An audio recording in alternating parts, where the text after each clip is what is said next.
Assalamualaikum warahmatullahi wabarakatuh. Eh, Waalaikumsalam, Waalaikumsalam Ibu. warahmatullahi wabarakatuh, Ibu. Ibu keinget kemarin kan kelas ini ya, yang dapat tugas untuk cari video ya, Iya, betul, ya kan Ibu. ya? Mhm. Iya, Bu. Kayaknya, kayaknya kan Ibu tuh harus segera memberikan eh, masih banyak materi ya, gara-gara Ibu waktu itu sempat 1 hari nggak hadir kan. Iya, Mungkin malam ini nggak usah ditampilkan dulu ya. Ibu akan langsung berikan materi aja terkait pemberian penggunaan obat rasional. Nanti videonya simpen dulu. Ibu lagi kepikir kalau nanti mungkin kan berikutnya itu materinya tentang BUD. Nah, kalau nggak salah BUD itu nggak sebanyak penggunaan obat rasional materinya. Jadi mungkin bisa di situ. Andai pun nanti misalnya saat BUD juga ada sesuatu sehingga tidak bisa dipresentasikan, maka kali apa nanti PJ-nya mungkin bisa kirim ke email ibu dengan ke WA ya, nanti terlalu berat gitu paling. Jadi malam ini kita belum lihat untuk videonya pemberian obat eh, kemarin ya ada secara transdermal, kemudian secara inhalasi dan intramuskuler serta rektal ya. Jadi mungkin disimpan dulu, mungkin mudah-mudahan pekan depan untuk yang BUD materinya nggak sebanyak penggunaan obat rasional ya. Penggunaan obat rasional kayaknya materinya padat gitu. Jadi presentasinya mungkin diundur pekan depan. Itu sih. iya, baik, Ibu.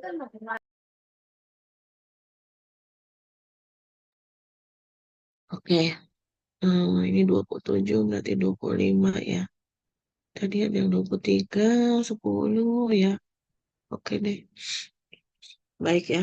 Supaya nggak terlalu malam selesainya, Ibu mulai saja ya. Jadi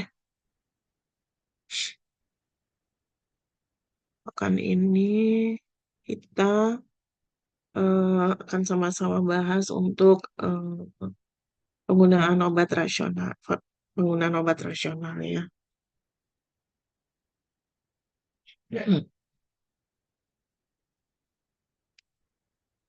Aja. Jadi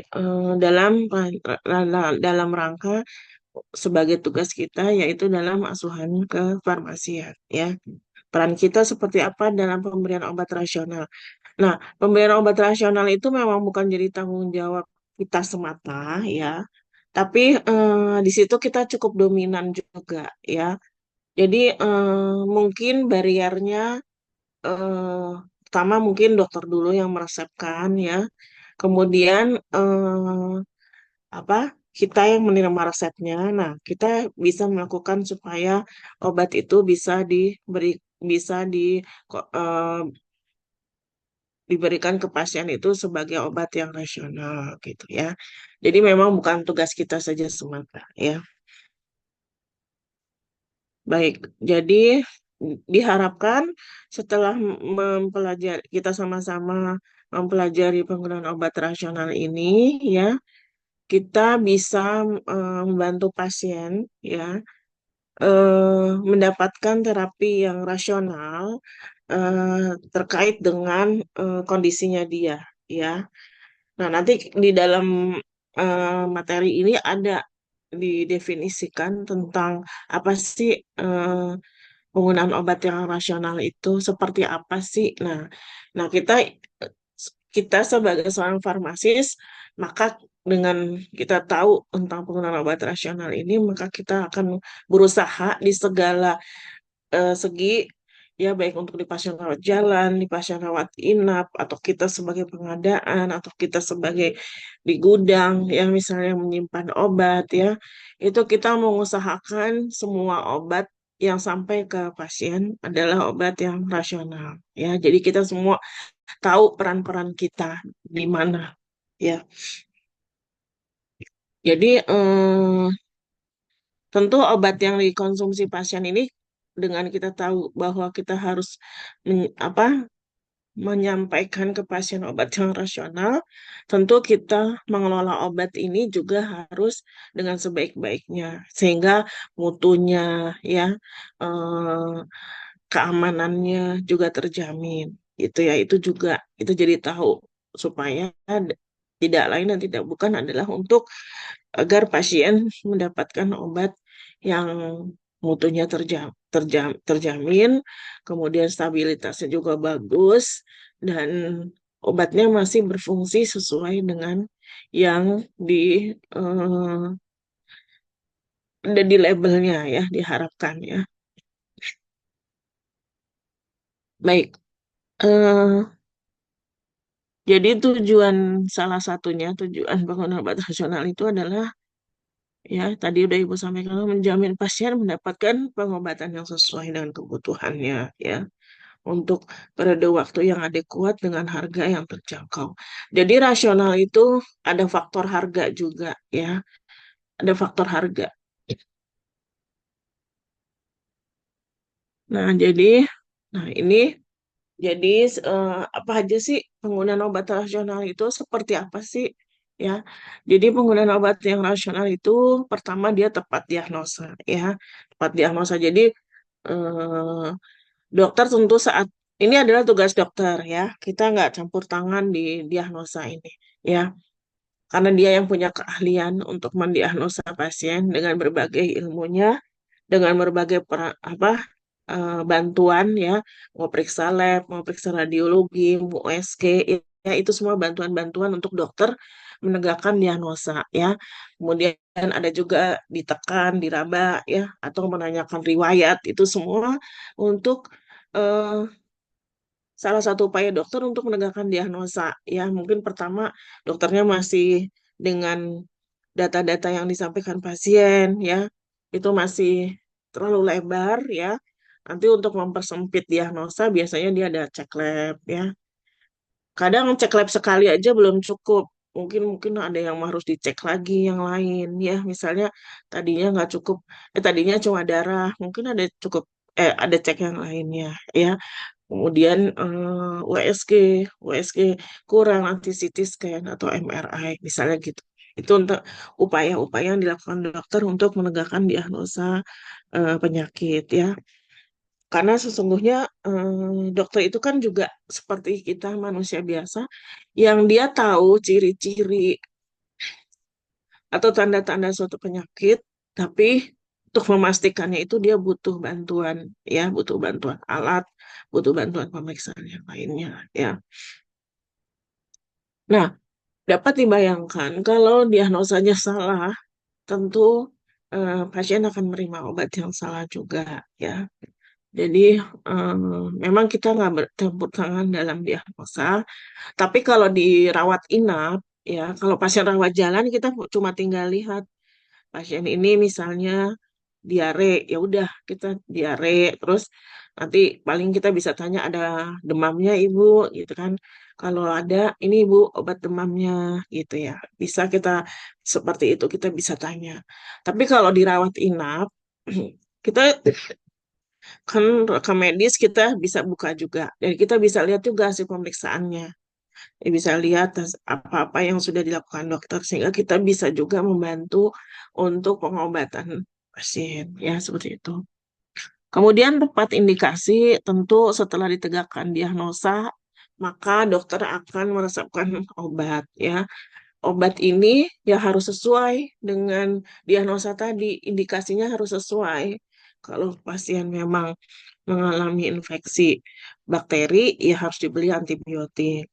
Kalau pasien mengalami infeksi jamur, ya harusnya diberi obat jamur, ya. Tidak ada antibiotik, ya. Tapi kalau dia tambah mengalami rasa sakit, tambah analgetik mungkin, ya, seperti itu. Jadi itu namanya tepat indikasi, ya. Jadi kalau dia dicek ternyata eh, gulanya meningkat, ya harus diberi obat terapi untuk gulanya, ya, dan seterusnya. Jadi itu tepat indikasi, ya, jadi sesuai. Karena itu seorang dokter harusnya juga berbicara dengan pasiennya. Jadi tidak diam saja. Jadi habis cek cek cek cek cek, terus udah tahu hasilnya langsung bikin resep. Ibu silakan ke apotek, itu nggak benar juga ya. Jadi dia harus memberitahu pasiennya, ibu ini gini dan seterusnya. Nanti jadi ibu akan kami resepkan untuk menanggulangi rasa sakitnya dengan obat nyeri. Nanti kalau ibu katanya lambungnya juga ada nyeri, nanti diberi obat lambung, ya. Nanti dan seterusnya. Nanti begitu di apotek ketika kita pio atau di farmasi ketika kita pio, jadi selaras dengan apa yang udah disampaikan dokter, ya. Tadi udah tepat diagnosa, tepat indikasi, kemudian tepat pemilihan obat ya. Ini udah jadi mulai ranah kita. Jadi dari tepat indikasi sampai tepat dan seterusnya nanti itu udah jadi ranah kita. Ketika kita eh, dia didiagnosa suatu penyakit, maka obat-obat yang kita ambil, yang diresepkan harus kita kaji apakah sesuai dengan indikasi yang dinyatakan ya di dalam diagnosa tersebut ya. Kemudian kita pilih obatnya, obatnya apakah sesuai juga dengan indikasinya ya. Sehingga efek terapinya sesuai dengan penyakit yang akan diterapi ya. Nah, ini contohnya di sini eh, demam itu kan bisa terjadi pada kasus infeksi dan inflamasi ya. Nah, untuk terapi lini pertama demam itu kita masih dianjurkan antipiretiknya itu adalah paracetamol ya. Jadi masih harusnya hanya diberikan paracetamol dengan berbagai merek dagang ya. Tapi ketika dia dinyatakan bahwa memang ada inflamasi, maka boleh diberikan NSAID, contohnya yaitu ibuprofen. Jadi kalau bisa, karena dia ada peradangan juga. Tapi kalau misalnya dia hanya demam, maka cukup disampaikan, diberikan obat antipiretik ini pertama, contohnya paracetamol. Ya. Setelah tadi tepat pilih obat, obatnya tepat, kemudian tentu dosisnya ya, ini jadi tanggung jawab kita. Kita lihat umurnya, kita lihat dia nggak ada penyakit lain selain yang didiagnosa tertulis di resep atau di rekam medis ya. Ini untuk pasien rawat jalan ya. Kalau pasien rawat inap tentu lebih teliti lagi ngeceknya karena biasanya banyak ya eh, diagnosanya ya. Eh, kita lihat kalau dia memang eh, dewasa atau dia anak-anak, maka kita sesuaikan dosisnya ya. Mungkin teman-teman udah tahu kalau yang ini ya. Kemudian tepat cara pemberian ya. Jadi ini kita harus informasikan saat PIO ya, saat kita memberikan obat ke pasien ya. Kalau contohnya di sini untuk obat-obat yang dikunyah, maka di labelnya kita harus tulis dikunyah. Terus saat bio kita berikan informasi juga agar obat ini jangan diminum bersama air, tapi harus dikunyah dulu sebelum ditelan. Terus kalau antibiotik, sampaikan juga mungkin beberapa antibiotik kayak golongan tetrasiklin, kemudian Cipro apa beberapa golongan antibiotik itu ada yang bereaksi dengan susu ya. Nah, itu juga. Jadi kita lihat saat kita menerima resep kan kita cek selain tepat obatnya, tepat dosisnya, tepat aturan pakainya, lihat juga ada interaksi apa enggak ya. Jadi gitu. Kalau anak-anak dilihat juga antibiotiknya. Kemungkinan kan anak-anak pasti minum susu. Siapa tahu dokternya lupa. Jadi obat-obat yang berinteraksi dengan susu atau makanan yang berinteraksi dengan susu, maka kita kalau bisa sebelum sampai ke pasien udah kita tanyakan ke dokter. Dokter ini pasiennya untuk anak, tapi dokter meresepkan antibiotik ini dan ini berinteraksi dengan susu dok. Apakah tetap dilanjutkan atau diganti, misalnya gitu. Kalau dia bilang tetap dilanjutkan, kita harus wanti-wanti ke pasiennya supaya antara obat dan susu jangan diminum bersamaan. Jadi harus dijeda misalnya gitu ya. Kemudian tepat intervalnya, ya kita tahu bahwa yang paling utama dalam hal ini biasanya antibiotik yang harus diperhatikan. Dan kita juga harus menginformasikan 2 kali 1 itu kapan minumnya, 3 kali 1 itu kapan, 4 kali 1 itu kapan, harus kita informasikan seperti apa intervalnya. Ya. Kemudian untuk lama pemberian, khususnya untuk apa antibiotik juga biasanya ya untuk menghindari resistensi. Kemudian, tapi kalau kita lihat misalnya di resep, waktu kita mengkaji, ada obat yang menurut kita jumlahnya nggak wajar, tapi dia bukan antibiotik, itu bisa kita tanyakan ke dokter. Kenapa diberikan dalam jumlah yang sedemikian lama? Misalnya, banyak dokter yang menulis pasien-pasien yang susah tidur dengan obat tidur yang jumlahnya cukup banyak. Nah, itu kita boleh tanya ke dokter. Ya, kenapa diberikan obat sedemikian lama? Ya, kadang ada dokter yang nulisnya dalam bentuk ITER, misalnya dia pemberiannya mungkin hanya 10 tablet ya, tapi di ITER, di ITER-nya PRN juga, padahal itu nggak boleh ya. Nah, kita tanyakan ke dokter, kenapa di ITER PRN? Kita bisa desek dokter, dokter tulis saja, dokter putuskan saja kira-kira ITER-nya berapa lama dok? Apakah 4 kali? Oke, misalnya 4 kali atau 5 kali, jangan PRN gitu. Nanti takut disalahgunakan. Maka dokter akan tulis misalnya ITER 4 kali. Terus kalau pasien mau ambil semua, maka kita nasihatin pasien supaya jangan diambil semua, ya.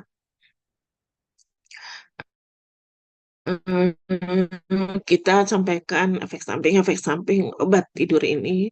Jadi kalau sampai ke apa sih namanya keterusan makannya, efek sampingnya apa, gitu misalnya gitu ya, dengan cara yang bijaksana menyampaikannya. Jadi harus apa namanya berbicara dengan cara yang bijaksana kalau ke pasien, ya. Kemudian kita juga waspada terhadap efek samping. Tentu waktu kita kaji resep, kalau efek sampingnya major, tentu kita udah diskusikan sama dokter ya. Jadi yang kita bisa berikan ke pasien diharapkan efek samping yang paling rendah adalah minor ya. Nanti bilang ke pasiennya, ibu kalau ada mual-mual, ini udah diberikan obat mual. Tapi kalau ibu terasa mualnya tidak teratasi dengan obat ini, mungkin ibu bisa kembali ke dokter, misalnya gitu ya.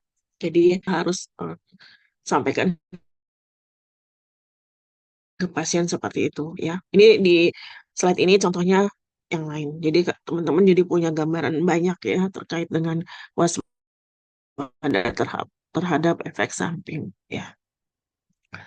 Nah, itu terkait dengan eh, penggunaan obat rasional ya. Jadi ada beberapa yang harus dipenuhi ya. Kemudian tepat penilaian kondisi pasien ya. Nah, ini mungkin bisa kita atasi kalau pasiennya rawat inap ya. Kalau pasien rawat jalan, setelah mengalami pemeriksaan, harusnya dokter yang memahami kalau pasien itu ada kelainan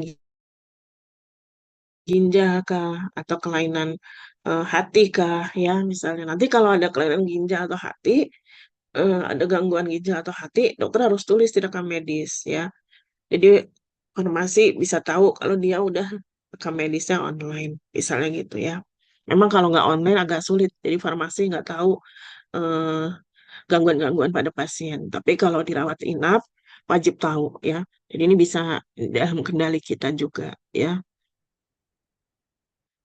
Nah ini beberapa contoh yang disampaikan untuk melihat kondisi pasien ya.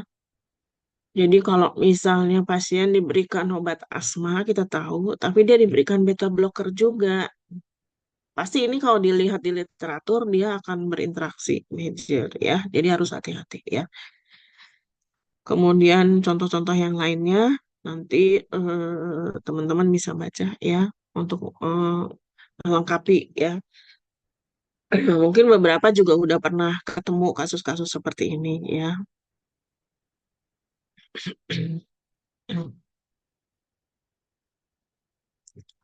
Kemudian yang 10 adalah dia harus efektif dan aman dengan mutu terjamin ya, dan tersedia di setiap saat dengan harga yang terjangkau.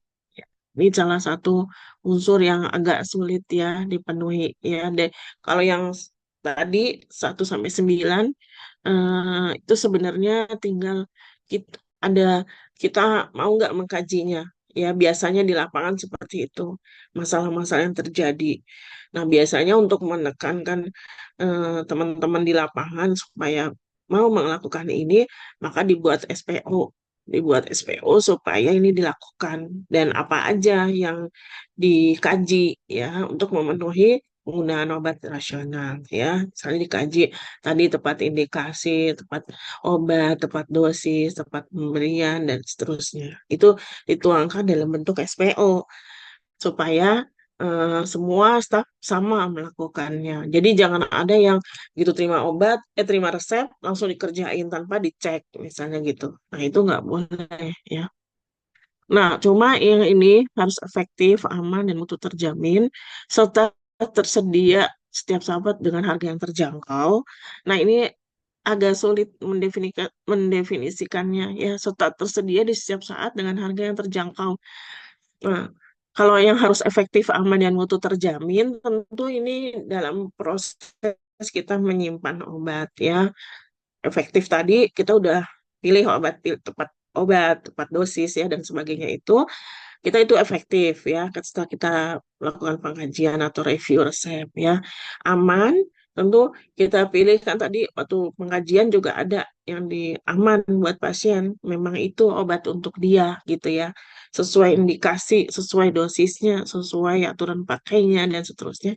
Mutu terjamin ini sesuai dengan kita menyimpannya, dan ketika obat itu harus disimpan di tempat yang khusus juga, maka saat PIO kita sampaikan juga ya di mana dia harus disimpan supaya mutunya tetap terjamin. Ya, ini tuh tugas dan tanggung jawab kita. Cuma harus tetap tersedia di setiap saat. Ini kadang-kadang kalau di lapangan masalahnya adalah ya kadang ada kekosongan produk ya. Sekarang-sekarang ini sering banget obat kosong ya.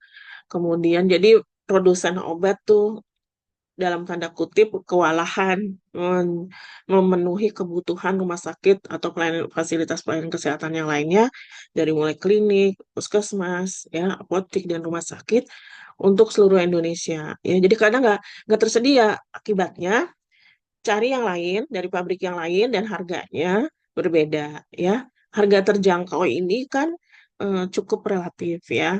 Tapi karena di bila dihitung di Indonesia ini misalnya menggunakan BPJS, tentu itu ada patokan-patokan harganya ya. Jadi eh, tinggal kita mencari obatnya, kalau yang biasanya di terjangkau ini sesuai Fornas ini kosong, cari lagi yang kurang lebih mendekati misalnya gitu ya. Jadi cuma ke masalahnya kadang satu kosong, tempat lain kosong, akhirnya kita cari yang agak lumayan tinggi harganya ya. Akibatnya memang ini penting karena kalau nggak terjangkau, kalau misalnya dia nggak ikut BPJS ya, kalau ikut BPJS mungkin masih bisa ya di cover. Kalau dia nggak ikut BPJS, maka obatnya berhenti. Apa kalau pasiennya pasien kronis yang harus minum obat setiap hari sama nggak apa terus menerus, tentu dia akan mengalami beberapa hari tidak minum obat. Nah, ini udah nggak rasional lagi ya, udah nggak rasional karena obatnya tidak diberikan, tidak tepat waktu juga ya, tidak di berikan obat padahal dia terindikasi itu ya misalnya dia hipertensi tapi beberapa hari dia nggak minum obat karena kosong. Nah padahal kan dia hipertensi harus minum anti hipertensi ya. Nah itu nggak rasional ya menyalahi yang tadi 9 yang di depan ya. Nah ini memang apa di praktek sehari-hari ini kadang-kadang pihak fasilitas kesehatan berusaha berupaya dengan usaha keras untuk bisa mendapatkan obat yang biar tersedia dan terjangkau gitu ya. Itu biasanya kendalanya di sini buat kita ya. Kemudian tepat informasi tentu ini diberikan saat kita PIO ya, atau misalnya rumah sakitnya mungkin udah ada ruang konseling, diberikan konseling ya, untuk obat-obat kronis misalnya ya, itu harus konseling biasanya ya. Kalau PIO pun juga diinformasikan ya, beberapa yang penting di dalam obat tersebut ya, entah itu efek sampingnya ya, entah itu reaksi dari obat tersebut yang kemungkinan nanti penderita kaget misalnya, nah itu harus diinformasikan sehingga dia nggak kaget dan melanjutkan terapinya. Jangan sampai dia merasa sesuatu bahaya nih gitu terus dia nggak minum tanpa dia konsultasi misalnya gitu. Ya. Kemudian begitu berikutnya ada tempat tindak lanjut ya. eh kita nih farmasi pharmaceutical care itu bukan hanya dari sejak pengelolaan obat ya, dari sejak kita merencanakan membeli dan pengelolaan obat, kemudian beberapa tindakan farmasi klinis tadi ya, eh, bukan hanya sampai obat itu diberikan ke pasien, udah diberikan informasi, kita tahu bahwa pasien udah paham yang kita maksud, kemudian udah enggak ya. Sebenarnya kita tetap harus melakukan tindak lanjut ya. Nah, untuk pasien-pasien yang dirawat inap itu bisa kita lakukan ya. Itu memang harus dalam lingkup kita untuk melakukan tindak lanjut itu ya. Bagaimana dengan terapi ini? Apakah mengalami perbaikan atau peningkatan perbaikan ya? Nah, itu dipantau terus bersama-sama ya, farmasi, perawat, dokter semua. Tapi yang dirawat jalan memang kita agak sulit. Paling beberapa pasien yang perlu kita tindak lanjuti adalah pasien-pasien misalnya yang di konseling ya. Yang di konseling itu bisa kita tindak lanjuti. Jadi kita telepon, gimana Ibu minum obatnya masih teratur gitu. Masih berapa minumnya jam berapa? Jadi kita pengen tahu dia minumnya teratur atau enggak, jam berapa tadi Bu hari ini minumnya misalnya gitu ya. Jadi kita tahu oh dia masih seperti sesuai yang diberikan informasi saat konseling misalnya. Jadi kalau konseling itu tindak lanjutnya setelah pasien di konseling diberi obat ada tindak lanjut ya, ya seperti itu. Bisa juga pasiennya yang telepon ya kalau dia mengalami masalah ya. Nah, ini contoh di sini ini terapi dengan teofilin ya bisa menyebabkan gejala takikardi. Nah, jadi ini harus disampaikan kalau dia dapat teofilin, maka ibu atau bapak nanti kalau misalnya ada yang kejadian yang tidak diharapkan, ibu bisa telepon ya ke rumah sakit ya. Misalnya apa yang jangan tidak diharapkan itu ya misalnya ada rasa nggak enak di sekitar dada atau misalnya di daerah lambung misalnya, nah itu dikasih tahu gitu ya. Jadi itu nanti kalau terjadi hal-hal seperti itu maka tentu kita harus komunikasikan sama dokternya ya. Kemudian tepat penyerahan obat ya. Nah ini ya tentu ini juga sering terjadi kekeliruan ya di beberapa laporan-laporan kalau kita baca ya. Jadi kalau pasiennya rame, kadang penyerahan obatnya mungkin ketukar ya. Apalagi kalau kita menggunakan hanya nama ya, karena nama udah gitu yang dipanggil nama depan ya. Nama depan itu banyak yang sama ya. Karena itu saat penyerahan perlu dicek kembali misalnya dengan tanggal lahir ya atau misalnya dengan contoh bukti bayar ya. Untuk bukti bayar juga bisa dari mana ya. Atau pasiennya ditanya dari dokter mana Bu gitu. Nah, dokter ini misal kalau di rumah sakit kan dokter-dokternya udah pada kenal orang instalasi farmasinya. Nah, itu ditanya dari dokter mana, oh sesuai. Ditanya lagi tanggal lahirnya dan seterusnya ya. Jadi apa eh, proses penyerahannya dipastikan dulu di depan, lakukan identifikasi supaya obatnya bisa sampai, bisa tepat saat diserahkan, saat di apa namanya, saat di PO bahwa benar dia memang mendapatkan obat itu, ya. Kemudian yang ke-14 adalah ini memberikan kepastian bahwa pasien itu patuh, ya, taat minum obatnya. Ya, ini biasanya kita lakukan dengan konseling, ya. Memang agak sulit kalau rawat jalan memantau ini. Salah satunya tadi dengan melakukan tindak lanjut follow up. Tapi kalau dirawat inap, ini sangat mudah ya.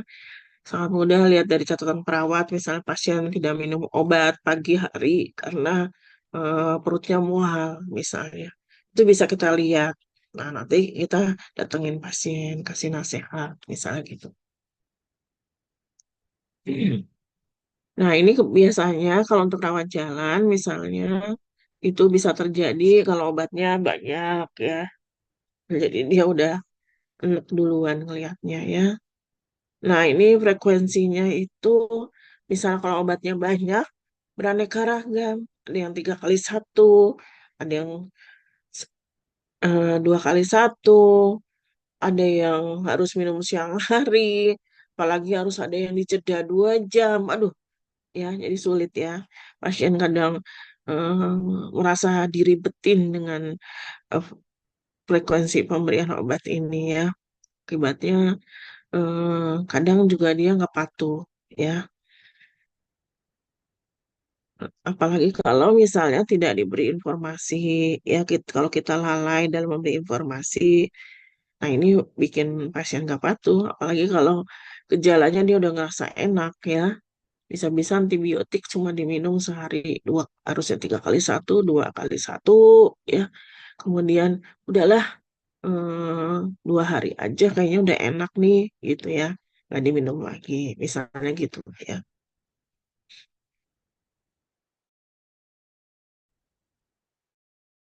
Nah, dan yang paling sering membuat pasien nggak patuh ya, itu adalah timbulnya efek samping ya.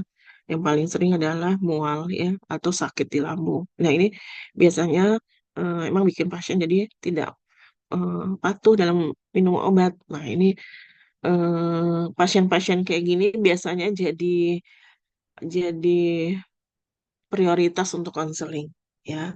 Jadi kita bisa, dokter juga bisa mempelajari, oh pasien ini nggak patuh. Kan dia akan tulis di resepnya konseling gitu. Berarti farmasi harus lakukan konseling ya. Karena tidak patuh misalnya gitu.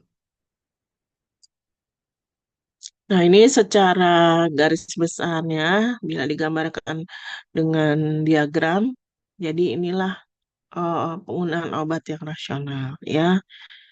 Yang tadi kita bahas semua.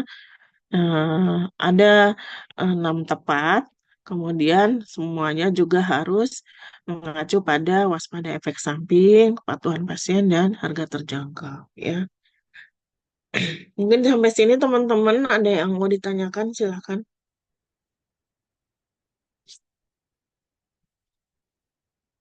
Masih belum ada Ibu. Oke, yang lainnya juga nggak ada. Baik, sekarang masalah-masalah kalau obat yang digunakan itu tidak rasional ya. Nanti teman ini juga ya. Jadi tujuannya adalah untuk mengetahui masalah-masalah apa sih kalau kita sampai mendistribusikan atau memberikan obat yang tidak rasional ya. Jadi ini apa lawannya yang tadi ya, lawannya yang tadi kita udah bahas ya. Kan tadi salah satunya tepat indikasi ya. Nah ini memberikan obat yang tidak tepat indikasi ya. tidak diperlukan, tapi dikasih juga. Eh, contohnya ini yang paling umum kita sering dengar ya, pemberian antibiotik pada flu-flu gitu ya, yang itu padahal disebabkan oleh virus ya. Kemudian diare ya, diare kan juga virus ya, dikasih antibiotik ya, misalnya gitu ya. Ini pemberian dosis ya. Kan tadi salah satunya tepat dosis, tapi ini diberikan lebih besar atau bisa juga lebih kecil ya.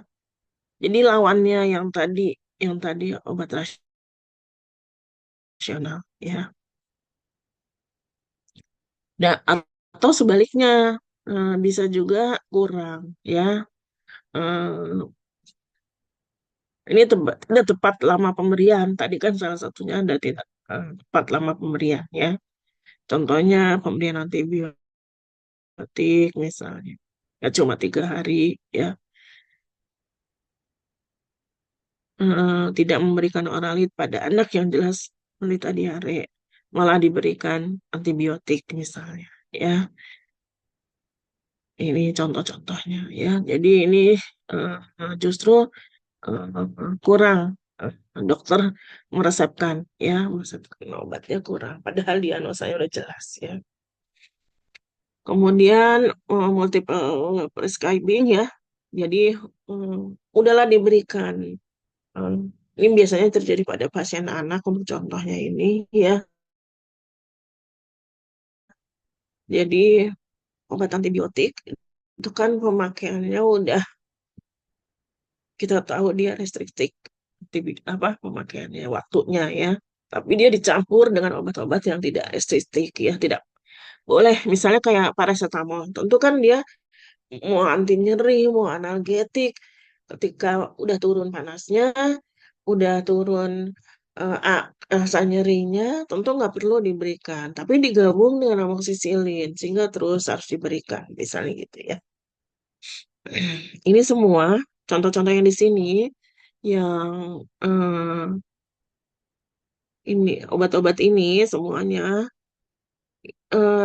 yang harus dikeluarkan eh, harusnya kan amoxicillin dan mungkin luminal ya, karena kalau anaknya udah bisa tidur dengan CTM, kenapa harus pakai luminal? Tapi kalau memang agak sulit ya nggak apa-apa dikasih, tapi harusnya dipisah, nggak usah dijadiin satu ya, seperti itu.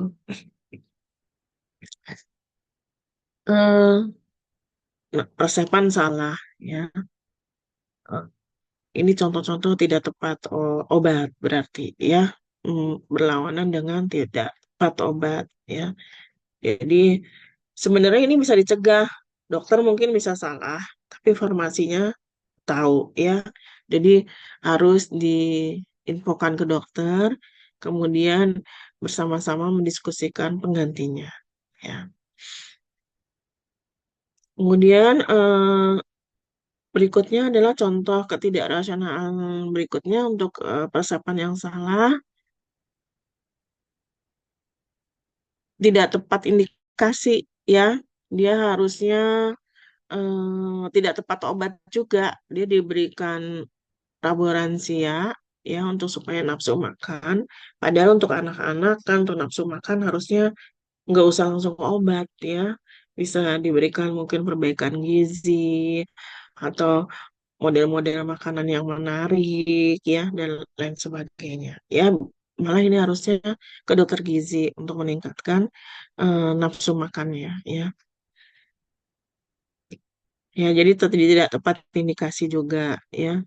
Tidak tepat obat, tidak tepat indikasi ya. Nah, ini kemudian tidak tepat aturan juga termasuk ya. Kemudian contoh lainnya adalah penggunaan obat yang memiliki potensi toksisitas lebih besar, sementara obat lain dengan manfaat yang sama tetapi jauh lebih aman. Contohnya metilprednisolon dan dexamethasone ya untuk mengatasi sakit tenggorok atau sakit menelan. Padahal tersedia ibuprofen yang jelas lebih aman dan efficacious ya, jadi lebih aman dan efikasi gitu ya sesuainya. Jadi jangan diberikan golongan ini dulu, metilprednisolon dan dexamethasone ya. Bisa diberikan dulu karena dia ada rasa sakit, tentu diberikan ada anti nyerinya ya dan ada radang juga. Jadi kalau kan di tenggorokan biasanya ada radang ya, ada radang. Maka diberikan eh, yang lini pertamanya dulu aja menghilangkan rasa sakit dan ada radang, yaitu ibuprofen misalnya gitu ya. Nah ini terkait harga ya. Karena itu harusnya memang masih banyak pasien yang eh, apa ya namanya di mindsetnya salah ya bahwa dia biasa apa namanya menurut dia obat-obat yang murah itu pasti tidak bermutu gitu ya. Nah itu mindset itu yang perlahan-lahan harus dikikis ya perlahan-lahan ya. Tentu nggak bisa langsung 180 derajat ya. Kemudian, nah ini penggunaan obat yang terbukti secara ilmiah manfaat dan keamanannya. Nah ini harusnya jangan jangan terjadi ya karena ini biasanya dibantu juga sama Badan POM ketika dia merilis nomor registrasi obat ya. Nah, jadi ada jurnal-jurnal ya. Jadi ketika obat itu masuk rumah sakit, kan ada KFT-nya. Nah, dia harus harus mempelajari jurnal obat ini. Berapa lama dia menimbulkan efek, terus bagaimana efeknya dengan hati dan ginjal ya. Kemudian harus dibaca ya. Terus cara kerjanya seperti apa, efek sampingnya gimana ya. Kalau dia lebih aman tentu bisa jadi pilihan, tapi harganya mahal misalnya. Nah, itu harus dipertimbangkan matang-matang ya. Apakah ada obat yang sejenis walaupun mungkin mekanisme kerjanya beda tapi serupa ya serupa dia bisa juga menjadi obat yang digunakan dalam misalnya kasus apa gitu ya. Contoh misalnya kayak DM sama antihipertensi itu diabetes mellitus sama antihipertensi kan banyak golongan-golongan obat ya. Berarti kan itu mekanisme kerjanya beda semua, tapi efek yang ditimbulkan adalah sama yaitu menurunkan tensi dan menurunkan kadar gula. Nah, atau kolesterol misalnya. Nah, jadi bisa dipilih seperti itu. Jadi pembahasan untuk obat bisa digunakan itu banyak ya. Nah, kalau belum ada bukti secara ilmiah, apalagi ya kalau di jurnal penelitian-penelitian belum ada, jurnal-jurnalnya belum ada, ya tentu ini menyalahi aturan. Kalau misalnya ada dokter yang menggunakan seperti ini. Nah, ini untuk obat-obat yang punya efek samping mempengaruhi kebiasaan atau persepsi ya. Jadi misalnya ini contohnya tadi ya, untuk menambah nafsu makan ya, maka langsung diberikan eh, eh, laboransia ya. Jadi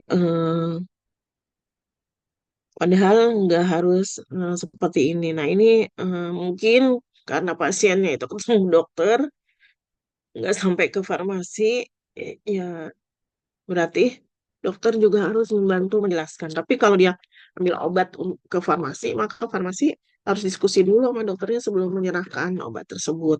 Misalnya gitu. Nah, ini dampaknya yang terjadi kalau kita sampai lolos tidak memberikan obat yang tidak memberikan obat yang rasional ya, maka apa yang terjadi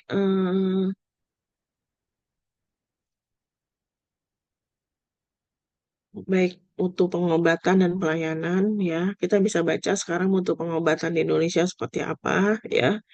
Mutu pelayanan juga begitu mutu pengobatan misalnya penilaian seperti apa dengan sendirinya mutu pelayanan mengikuti ya dia pasti sejajar ya. Kenapa?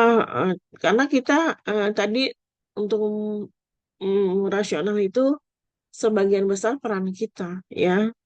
Nah, berarti kalau misalnya farmasinya ikut aja dokter lah, kan tanggung jawab dokter ini ngobatin pasien, udah biarin aja. Dokter kan yang tanggung jawab, nggak bagus. Terus kita nggak memberikan informasi apa-apa, kan udah diinformasiin sama dokter. Pionya, ibu ini obatnya ada tiga, yang satu 3x1, yang ini 2x1 udah ditulis ya bu di label. Ada lagi bu yang mau ditanya, nggak ada. Oh iya, udah cukup gitu doang. Ya, nah, itu berarti pelayanannya nggak bagus ya. Mutu pengobatannya turun, mutu pelayanannya udah pasti turun. Ya, dengan sendirinya pasien pasti terapinya nggak efektif sehingga bisa muncul penyakit yang lain atau penyakitnya belum teratasi, akhirnya biaya pengobatan meningkat. Ya, belum lagi kalau ada efek samping ya yang tidak atau efek-efek lain yang tidak diharapkan misalnya ada interaksi ya itu kan jadi rugikan pasien ya.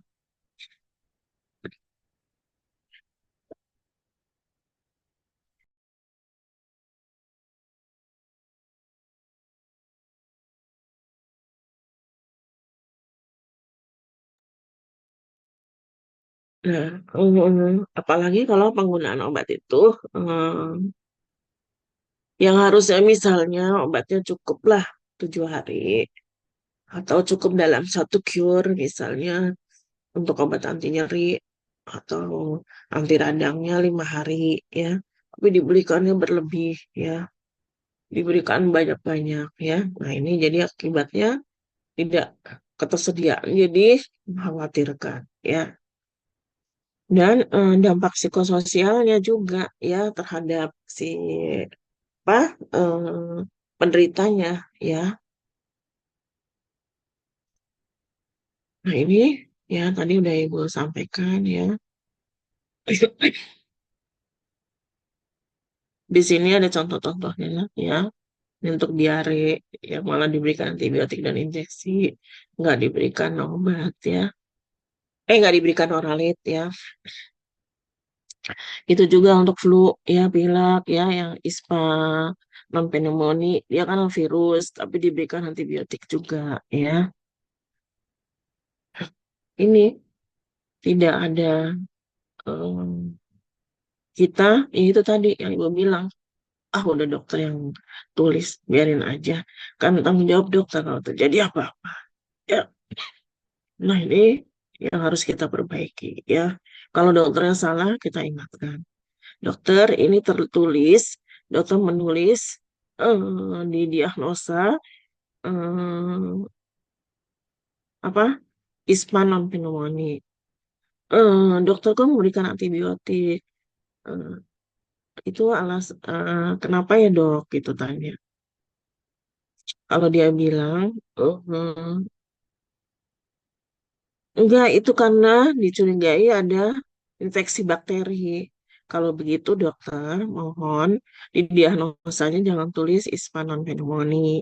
Dokter tulis yang lain sehingga ada eh, sebab kenapa dokter memberikan antibiotik misalnya gitu ya. Oke, ini tadi biaya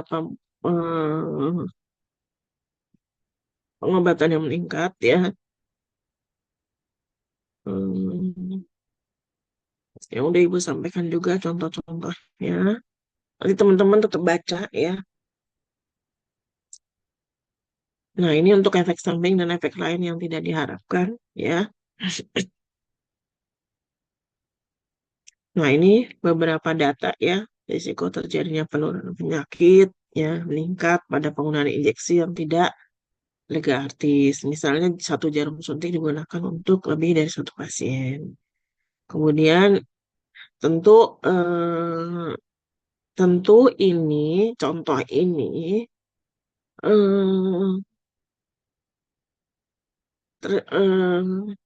memang kalau pasien HIV nggak mungkin kita berikan injeksi itu ya. Maksudnya dia pasien rawat jalan misalnya, nggak mungkin kita berikan dia terapi obat injeksi sehingga dia harus suntik nggak mungkin ya. Kalau teman-teman baca ini ya. Begitu juga yang di rumah sakit, nggak mungkin pasien menyuntik sendiri ya. Tapi ini contoh ini bisa ada di slide ini. Contohnya adalah ketika kita melakukan konseling ya. Ini ibu soalnya pengalaman juga. Jadi ketika kita konseling orang yang HIV, kita karena udah dekat hubungannya, maka kita bisa tanya sehari-hari eh, aktivitasnya apa gitu kan. Misalnya main musik gitu. Nah, kebetulan yang waktu ibu pengalaman dia main musik ya. Main musik. Nah, setelah itu eh, sama-sama sama temen eh, suka minum-minum juga setelah main musik. Iya, gitu kan. Selain minum-minum, eh, pakai obat juga, gitu kan. Dia jujur, pasiennya jujur. Iya, gitu. Terus pakai obatnya bersama-sama dengan teman yang lain. Iya, kata dia, dia bilang gitu. Dia suruh, dia cerita, terus ditegesin sama kita, dia bilang iya, gitu ya. Nah, dari situ baru kita bisa kasih masukan, ya. Sebaiknya jangan minum-minum, ya. Sebaiknya jangan menggunakan obat lagi, ya. Karena satu jarum suntik itu kita nggak tahu teman kita udah terinfeksi apa belum. Jadi sekarang misalnya namanya X gitu ya. Jadi X sekarang kena gitu kan, kena HIV ya. Jadi jangan lagi pakai satu jarum suntik ya. Jadi kita nasihatin pasien kayak gitu ya. Karena untuk pasien-pasien yang berobat di misalnya di poli ya atau di rumah sakit dirawat inap nggak mungkin dia bisa eh, kita serahkan alat suntik ya. Kemudian kebiasaan memberikan obat dalam bentuk injeksi akan meningkatkan resiko terjadinya shock anafilaksis ya. Karena kita nggak tahu shock anafilaksis ini kan salah satu reaksi alergi yang paling parah ya. Nah, kita nggak tahu karena semua obat itu memungkinkan terjadinya reaksi alergi ya. Ini risiko terjadi efek samping obat meningkat secara konsisten dengan makin banyaknya jenis obat yang diberikan ya. Jadi resistensi bakteri terhadap antibiotik merupakan salah satu akibat dari pemakaian antibiotik yang berlebih ya. Jadi ini contoh-contoh dari dampak negatif jadi akibat penggunaan obat yang tidak rasional. Nah, untuk terhadap mutu ketersediaan obat itu contohnya eh, ini ya. Jadi pasien yang nggak harusnya dapat ya tadi udah ibu di depan juga udah sampaikan pasien diberikan obat dalam jumlah yang berlebih padahal misalnya untuk analgetik aja atau antipiretik cukuplah misalnya kita berikan 7 hari ya misalnya atau 5 hari misalnya atau bisa ada yang 3 hari ya kalau dokter merasa bahwa demamnya itu nggak akan berlanjut karena dokter kan punya ini juga ya tapi ini diberikan banyak, ya misalnya gitu. Obat anti tidur, obat apa? Pasien sukar tidur diberikan dalam jumlah banyak. Ya, akibatnya orang yang membutuhkan obat itu benar-benar jadi malah nggak ada. Ya, kalau di sini contohnya antibiotiknya untuk orang yang dapat antibiotik kayak tadi, contohnya obat orang yang flu aja dapat antibiotik obat yang pasien diare dapat antibiotik ya. Jadi antibiotiknya udah habis ya buat hal-hal yang justru nggak perlu antibiotik ya. Kemudian ini ada mutu ketersediaan obat ya. Ini contohnya ya. Memberikan obat injeksi kepada pasien ya. Jadi padahal nggak perlu ada obat oral ya kecuali pasiennya itu memang secara oral nggak bisa ya. Mungkin bisa dicarikan yang lain ya. Mungkin ada yang supos ya atau ada yang lain ya. Maka nggak selalu harus diberikan injeksi ya. Mungkin dengan sirup dia bisa ya dengan tablet mungkin sulit. Tapi sirup enggak ya berikan sirup aja ya misalnya gitu. supaya ketersediaan obat tetap terjamin.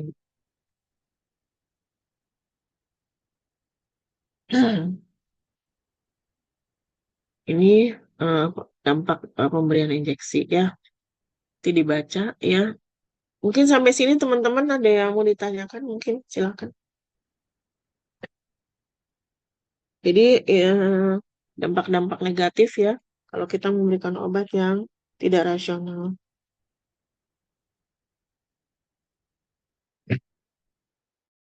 Eh,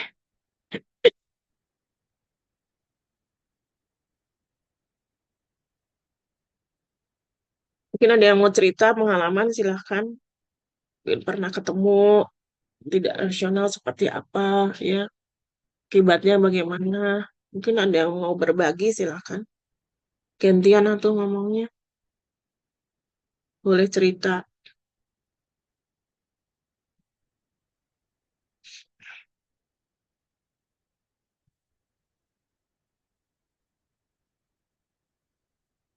Di sini kan udah kerja semua ya,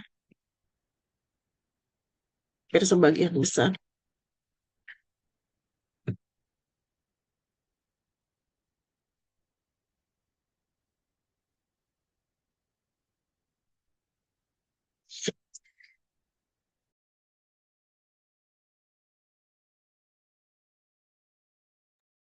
Ibu izin Bu. Ya, silahkan, Pak Ratri. Eh ya Bu, kalau misalkan satu resep itu terdiri dari beberapa item resep kayak di puskesmas itu kan tiap bulan kami bikin laporan eh, POR sama MOG ya Bu, monitoring obat generik sama apa penggunaan obat yang rasional ya Bu. Tapi kadang itu dalam satu resep itu lebih dari 7 item obat gitu Bu, diberikan untuk anak-anak Bu. Jadi kami dapat teguran dari Kemenkes Bu, seperti itu. Itu Pengalaman contoh yang, ya. iya pengalaman yang saya itu Bu. Kemudian dalam satu resep misalkan umurnya udah lebih dari 70 tahun, itu dapat metformin, dapat amlodipin, simvastatin, terus belum lagi batuk kan Bu, Ambroxol, ini contohnya Bu. Apa ada ranitidinnya, ada diaformnya. Aduh saya bingung Bu kalau kayak gitu. Terus dokternya bilang kasih aja gitu. Ah nggak tega saya Bu kasihnya. Seperti itu Ya. Bu. Tapi memang dia kolesterol, terus hipertensi sama diabetes mellitus juga. Iya sih Bu. Cuman maksudnya ada tambahannya kan batuk pilek gitu kan ya Bu. Kemudian Hmm. kadang iya soalnya ada itunya juga dia diarenya juga dikasih diaform. Terus dikasih lagi Hmm. belum lagi oralitnya gitu Bu. Itu kan udah banyak banget gitu loh Bu. Jadi kasihan juga gitu. Ya, itu memang masih salah satu di negara kita seperti itu ya. Tadi yang mutu pelayanannya. Dan kebetulan di tempatnya Baratri praktek ini di puskesmas juga cuma sendiri lagi. Saya juga agak bingung nih kalau sendiri gini ya. Karena pasti nggak sempat ngecek interaksi ya dan lain sebagainya ya. Agak ya. Makanya saya berharap sih sebenarnya mungkin tadinya sekali-sekali apotekernya lihat di misalnya gitu di jam rame, misalnya jam 10 sampai jam 1 atau jam 11 sampai jam 1 tuh ada gitu. Paling enggak jadi praktek kefarmasian bisa berjalan lah gitu sedikitnya gitu ya dengan melakukan review atau pengkajian resep. Nah, kalau di tempatnya berarti ini pengkajian resepnya dalam hal apa aja? Kan di akreditasi ada tuh. Setelah resep diterima, terus yang dikaji apa aja? Ada aturan pakai gitu-gitu aja ya. Iya Bu, ada aturan pakai, terus kelengkapan resep Bu, Oh, terus administrasi ya. iya Bu, terus apa lagi ya? Itu Bu, apa sih namanya? Nama Berat, pasien, iya umur nama gitu ya. pasien, Berat terus badan. umur, iya Bu, berat badan juga. Terus itu yang apa? Yang ini juga saya sering nih Bu ya, kalau di tempat saya tuh yang masih saya kadang pikirin itu anak umur 1 tahun, anak umur 1 tahun dikasih puyere itu Bu, paracetamolnya 5 tablet gitu Bu. Kan kalau di saya tuh nggak pakai miligram ya Bu, tablet per tablet dokternya ngasih. Rata-rata di puskesmas. Terus CTM-nya 5 tablet, Dexanya 5, obat-obat dewa Bu, GG-nya 5, nanti vitamin B kompleksnya 5 gitu Bu. Kayak gitu deh Satu pokoknya. tahun, Iya, satu kayak tahun. gitu. Iya, saya sering ngomong gini, Bu. Dok, ini nggak salah gitu. Enggak, udah kok. Saya udah ini udah cek, udah periksa gitu, Bu. Jadi nggak mau dirubah, dokternya juga. Dan Kebetulan itu yang badannya ngeresepin kepala puskesmas. Berat badannya 15 kilo gitu, Bu. Eh 12 kilo gitu. Pokoknya berat badan yang kecil aja dia tuh ngasihnya per per pakai umur gitu loh, Bu. tablet Bukan berat badan. Iya. Terus kan digerus tuh, Bu. Jadi kan banyak banget ya, Bu, satu banyak sendok ya. serumnya gitu. Kasihan gitu. Ya ampun. Tapi nggak mau dibenerin, Bu. Dokternya apalagi ini kepala puskesmas. Saya bingung ngomongnya, Bu. Iya, harusnya yang ngomong memang apoteker ya, berarti walaupun berarti di situ udah deket mungkin sama dokter-dokternya. Iya, Mungkin Bu. atau mungkin mungkin nih misalnya ambil satu kasus atau dua kasus contoh yang paling menyolok gitu ya tadi untuk anak 1 tahun misalnya.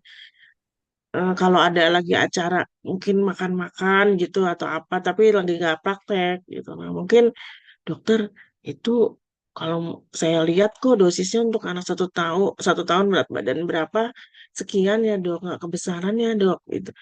Mungkin bisa kalau udah deket ya, tapi kalau belum deket memang agak sulit gitu. Kalau udah deket bisa sih ditanyain seperti itu, misalnya sambil misalnya ada acara makan, mungkin ada yang ulang tahun, itu kan makan sama-sama gitu misalnya. Nah itu bisa lewat seperti itu. Kadang terus tapi memang harusnya sih apotekernya membantu sih sebenarnya. Tapi ternyata apotekernya juga kerja di kecamatan yang sendiri juga, jadi agak sulit juga ya. Iya sih, Bu. Cuma itu kan biasanya saya tuh ngajuin ke apoteker itu ketika mereka apa namanya bisa rapat sesama Hmm, manajer-manajernya gitu loh, Bu. hmm, Maksudnya hmm, manajemen lah. Manajemen itu kan hmm, ada grupnya kan, bos-bos hmm, semua ya, Bu. Termasuk hmm, apoteker, terus dokternya, terus kapuskes hmm, kecamatannya gitu, Bu. Itu tapi nggak ada juga, Bu, solusinya. Jadi selama ini tuh mengerikan juga sih Bu untuk dokter-dokter yang ngeresepin kayak gitu Bu. Serem gitu iya. kan Bu. Iya, terus kadang kalau ini Padahal dilap- dilaporkan. selalu selalu Bu. Jadi Hmm, malah yang lucunya lagi itu ketika kotri tablet itu kan habis ya Bu buat dewasa. Itu dikasihnya sirup dong Bu, coba 2 kali 1 sendok makan. Saya udah, ah habis ya. ini buat apaan ya gitu. Kan cuma berapa kali minum ya Bu? enam Enam puluh puluh kan itu mili ya. gitu. Iya Bu, kayak gitu. Terus saya bilang kan, dok ini nggak cukup dok gitu. Nggak apa-apa, nggak apa-apa. Saya udah biasa kasih itu. Nggak apa-apa, udah kasih aja gitu Bu. 1 hari itu Dan saya udah berarti. laporan juga. Iya Bu, makanya saya juga udah lapor sih Bu, sering banget lapor. Itu solusinya nggak ada sampai sekarang Bu. Dan itu udah bertahun-tahun kayak gitu gitu Bu. Terus Terus kalau loratadin kadang yang 3 kali ditegur, 1 yang gitu. ditegur sama Kemenkes nggak ditindaklanjuti. Nah, itu cuman dikasih apa Bu? Kayak dikasih email gitu ke kecamatan. Nanti di kecamatannya dijawab, udah selesai gitu aja Bu. Terus saya jawabannya juga nanti gini, iya itu soalnya berhubungan sama perkinnya pejabat gitu Bu, sama renkinnya. Nah, udah gitu saya disuruh ngarang-ngarang Bu. Besok-besok yang resep gitu gak usah dimasukin, gak usah dilaporin, cari yang bagus-bagus. Kan aneh juga ya Bu. Saya bilang mengarang indah terus ini saya gituin Bu. Aduh, kacau. Itu Susah Bu ya. kasus. Iya, kasus yang terjadi itu mengerikan sebenarnya Bu. Ya, dokternya belum paham juga. Nanti kan ini ada ini ya, nanti di slide berikutnya ya. Tapi memang sih ketika berarti pertama kali cerita sendiri itu saya juga udah bingung juga sebenarnya menjalankannya. Apa mau kasih sarannya seperti apa waktu pertama kali kita kuliah? Waduh sendiri ya. Bukan sendiri kesulitan untuk kerja Bu, dispensingnya bukan, tapi gimana praktek asuhan kefarmasian bisa berjalan kalau sendiri ya agak sulit sebenarnya, agak Iya Bu, sulit sih. betul. Itu dari segi obat ya, Bu. Karena kan sendiri juga harus saya tuh jadi PJ obat, kemudian PJ vaksin dan PJ BMHP, Bu. Jadi memang luar biasa tuh, Bu. Terus saya juga jadi wakil manajemen untuk akreditasi puskesmasnya, Bu. Wah, udah gak karu-karuan deh, Bu, pokoknya. Kayak gitu, mengerikan. Iya, kalau sendiri emang agak sulit sih. Kebayang juga bakalan ada nanti kalau ada penjelasan yang tidak sesuai di tempat praktek, saya sulit juga memberikan solusi kalau sendiri itu jujur aja sih. Iya, Bu. Ya paling mungkin eh, bisa melakukan, tapi bisa melakukan pendekatan. Mungkin kalau ada ketemu kasus misalnya di searching-searching untuk yang tadi kasusnya khusus misalnya di searching nanti efek sampingnya seperti apa itu bisa disampaikan mungkin begitu caranya. Jadi dicari kasus misalnya orang kekurangan dosis ini atau kelebihan dosis ini yang sangat ekstrim kasusnya mungkin ada di jurnal atau di mana. Nah, itu mungkin itu bisa jadi kita tunjukkan. Itu mungkin salah satu upaya kita juga. Tapi kalaupun tetap nggak bisa berubah, ya dilaporkan aja ke itu, ke apotekernya aja. Paling Iya, gitu Bu. sih. Tetap di apotekernya tetap dilaporkan aja yang sebenarnya terjadi. Iya, Bu. Oke, terima kasih sharingnya ya. Iya, Bu. Oke. Memang di tempat di Indonesia belum semuanya bisa berjalan seperti yang sudah dibuat aturannya atau perundang-undangannya. Tapi maksimal kita harus eh, memberikan yang optimal ya. Jadi paling enggak mungkin tadi ya upayanya satu mungkin lebih dekat ke dokternya sehingga bisa ngomong dengan bebas ya. Mungkin di saat-saat yang santai atau ya itu memberikan contoh-contoh kasus atau kejadian ya. Jadi mungkin itu bisa mungkin sedikit eh, shock terapi, tapi kalaupun itu tidak juga, ya paling kita hanya bisa lapor ke apotekernya, ya kan. Jadi nanti kalau ada kejadian bisa disampaikan bahwa ini sebenarnya sudah dilaporkan, misalnya paling enggak. Itu aja. Mungkin Ibu bisa lanjutkan lagi untuk materi berikutnya, yaitu upaya dan intervensi ya untuk supaya Polri itu bisa tercapai ya. Ya, jadi nah ini sebenarnya ini ya. Jadi upaya pendidikan ya. Hmm,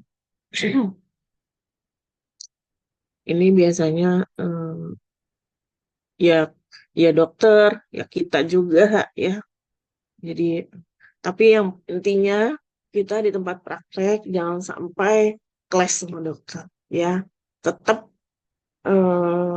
kita sudah memberi masukan, tapi dokternya juga eh, nggak alert, nggak care, maka kita catat saja yang sudah kita informasikan atau kita berikan masukan, ya. Pendidikan baik dokter maupun kita juga, ya. Kemudian, ya jadi ini nanti boleh teman-teman baca, ya. Jadi, ya biasanya sih mungkin diberikan kasus-kasus kalau dokter ya. Kalau kita juga ya eh, mungkin seperti memberikan contoh-contoh di lapangan ya. Kayak tadi dari Mbak Rati udah menyampaikan masalah ya seperti itu. Memang masih ada yang seperti itu. Di rumah sakit ibu juga ada dokter yang nggak mau dengerin juga. Ada ya yang dokter-dokter senior. Apalagi kalau dia pasiennya banyak ya. Udah dia kayak raja ya di rumah sakit ya. Nah, yang kayak gitu kita pelan-pelan ya, pelan-pelan sambil deketin dokter. Kalau saya dokter-dokter yang seperti itu dicatat terus dikasih ke atasan. Dokter-dokter ini nggak mau sama sekali nggak mau terima telepon misalnya, sama sekali nggak mau dapat masukan dari farmasi. Nanti dicatat ya. Nanti atasan misalnya mengarahkan apa ya kita ikutin ya gitu. Jadi memang menangani dokter itu beda-beda sih ya. Apalagi kalau dokternya udah senior ya. Ada yang terbuka wawasannya, ada yang nggak terbuka ya. Nah itu kalau yang terbuka wawasannya walaupun galak, dia tetap mau terima, tapi dia galak banget gitu. Ada ya galak banget, tapi dia masih bisa terima dengan saran kita. Tapi ada juga yang nggak galak, tapi udah nggak mau dengar sama sekali. Tuh. Mungkin kita bisa masukin kita bikin banner-banner, nanti dipasang di ruang tunggu pasien. Ini kan dia baca juga ya. Jadi kalau dia misalnya ini apa, atau kita belajar ke dia, dokter. Kalau saya pernah juga datangin dokter yang nggak mau dinasehatin, dokter, dokter kenapa kasih antibiotiknya nggak sesuai, itu misalnya dengan literatur. Terus nanti dia jelasin, oh gitu ya dok. Nanti lihat lagi kita harus belajar harus pelajari dulu tentang antibiotik itu sebelum maju ke dia. Tapi majunya dalam bentuk kita bertanya, ingin tahu gitu ya. Nah, jadi karena kita sering tanya, sering dekat ke dokter itu, dokternya jadi eh, mau kadang-kadang dikasih diingetin. Jadi memang dokter ini macam-macam sih. Ya, ada yang sama sekali nggak mau juga ada. Siapapun nggak mau dikasih ngasih tahu dia. Mau manajemen, mau apoteker ya, apalagi apoteker, direktur juga nggak mau. Ada yang kayak gitu juga ya. Jadi memang banyak ya eh, ininya metode apa dokternya cara-caranya ya. Tapi kita tetap kasih masukan kalau dia nggak dengar ya udah kita tetap catat di medical record gitu kalau ibu itu seperti itu.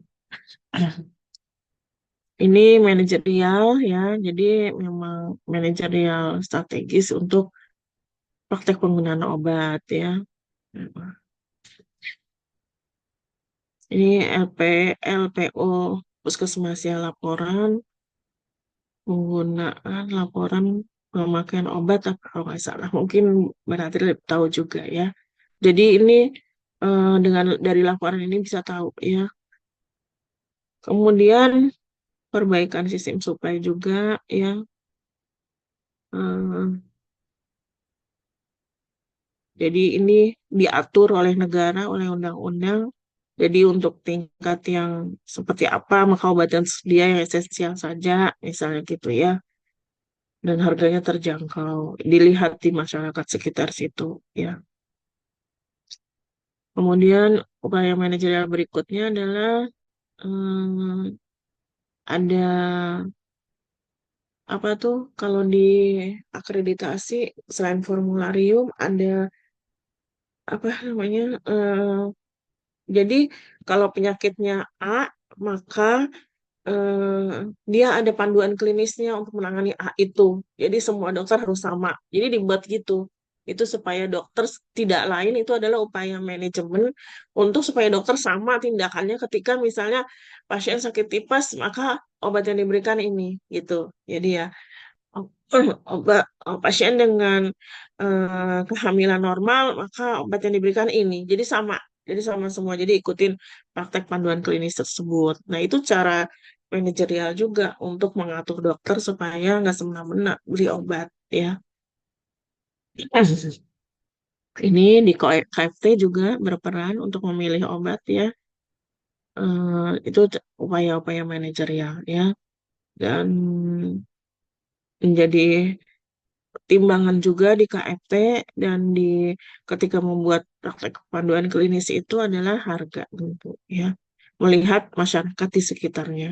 Melihat rumah sakit itu berdirinya untuk apa? Misalnya Rumah sakit Pondok Indah kan jujur ya, bukan untuk rumah sakit menengah ke bawah. Walaupun dia ada untuk fasilitas menengah ke bawah mungkin 25% atau 20%. Tapi itu kan rumah sakit high class ya. Jadi memang harganya disesuaikan ya, seperti itu misalnya. Terus kalau misalnya di puskesmasnya Mbak Ratri, nggak mungkin disediakan obat-obat yang high class. Pasti disesuaikan. Mungkin obatnya Fornas, misalnya gitu ya. Jadi eh, ini semua penting juga informasinya untuk masyarakat sekitar ya. Jadi tahu eh, bahwa eh, bu- adanya perbedaan harga itu kalau kita farmasi tahu, mungkin masyarakat nggak tahu ya. Kenapa bisa berbeda gitu? Kenapa harganya nggak disamakan? Tentu kalau masyarakat yang bawah ikut yang atas, tentu kemungkinan untuk kemampuan membeli obat jadi rendah. Karena nggak sanggup beli obat yang mahal. Maka itu ada obat mitu, ya, ada obat juga generik yang apa memenuhi kriteria, ya. Jadi bisa dipilihkan, ya, seperti itu, ya. Kenapa obat generik murah? Kita juga tahu, walaupun pasien mungkin nggak tahu, ya. Nah, itu oh, harus disadarkan, ya. Beberapa tulisan banyak sekarang yang menyampaikan kenapa generik murah, kenapa obat paten itu sepertinya mahal, ya. Ada sehingga masyarakat terbuka wawasan, ya. Jadi sadar, ya.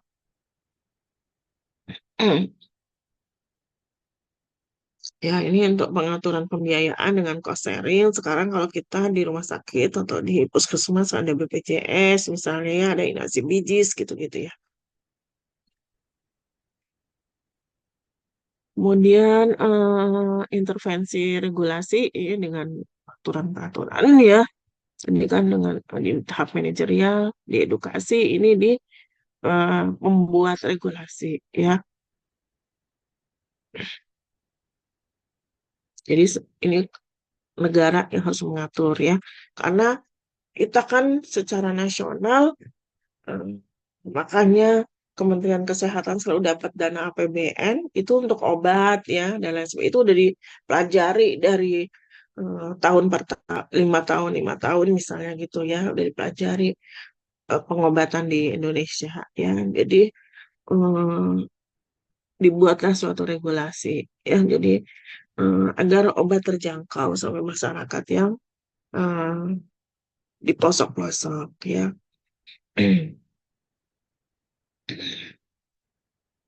Begitu juga salah satunya obat juga harus teregistrasi ya. Nih keharusan peresapan generik ya. Makanya rumah sakit tuh melaporkan peresapan generik berapa. Contohnya tadi Mbak Ratri juga melaporkan ya. Di rumah sakit ibu yang swasta juga ngelaporin penggunaan obat generik ya. Ada berapa obat generik di rumah sakit ya, ada berapa jenis. Kemudian dilaporkan juga penggunaannya ya. Nah, ini salah satu regulasi dari eh, eh, membuat regulasi ya.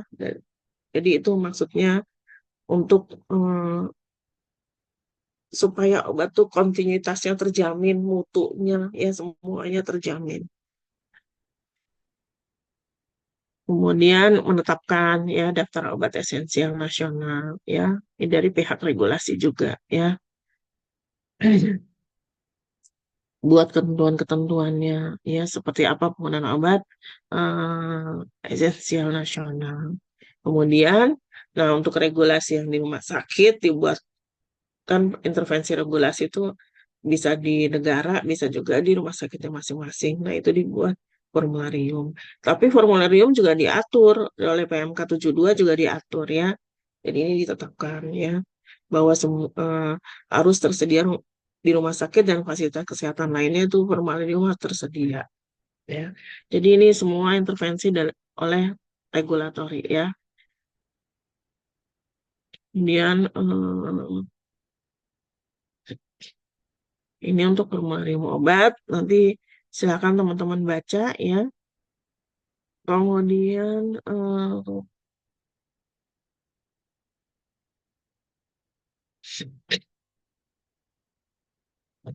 nanti di formularium itu ada nama generik, nanti dibuat ketetapan masing-masing rumah sakit berbeda ya. Misalnya ada satu generik atau dua generik, kemudian ada dua obat, satu mitu, satu original misalnya gitu. Nanti ada apa? Dia apa indikasinya, aturan pakainya ya. Jadi jelas ya. Itu isi formularium.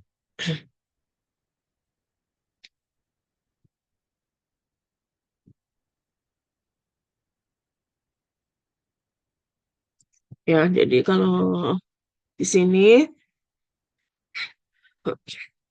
prinsip formularium itu dia harus quality obatnya harus dijamin ya.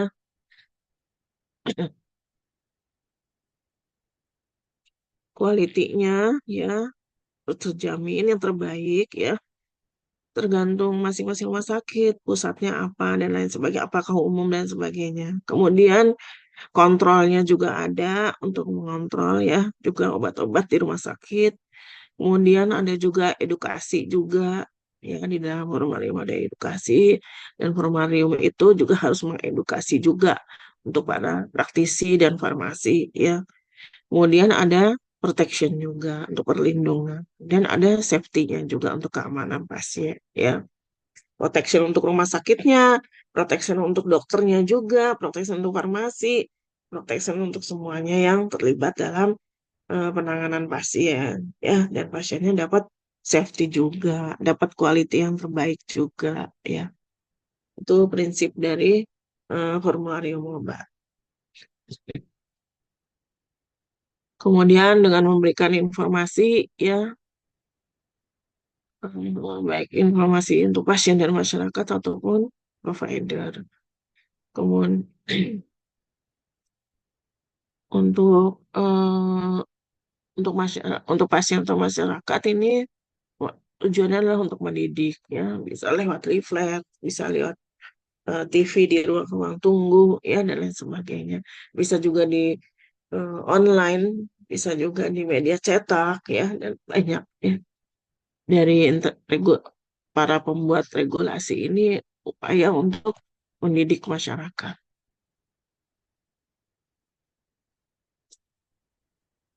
Nah, ini informasi-informasi yang harus disampaikan eh, kepada pasien ya.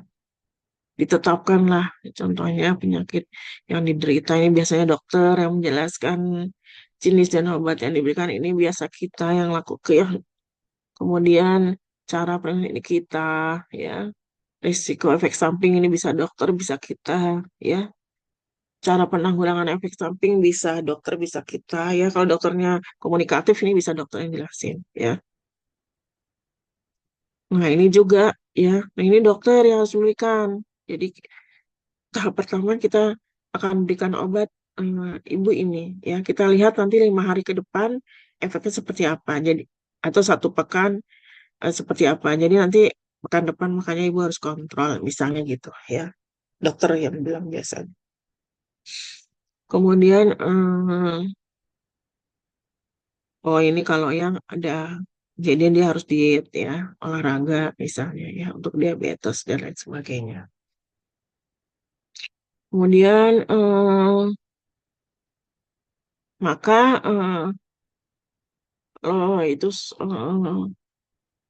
di setiap fasilitas kesehatan maka dia harus untuk menentukan informasi apa yang diberikan dia harus identifikasi masalah dulu ya, faktor penyebabnya, kemudian apa aja sih yang udah dilakukan ya, kemudian SDM-nya apa aja atau bukan hanya manusia sumber daya yang lain juga yang tersedia apa ya.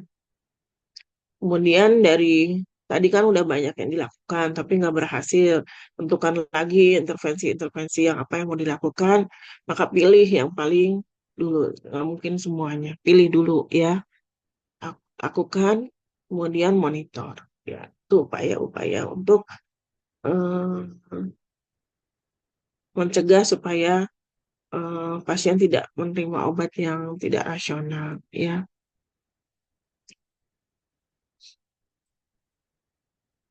Nah, ini cara akan intervensi yang efektif, identifikasi faktor yang paling berpengaruh, ya.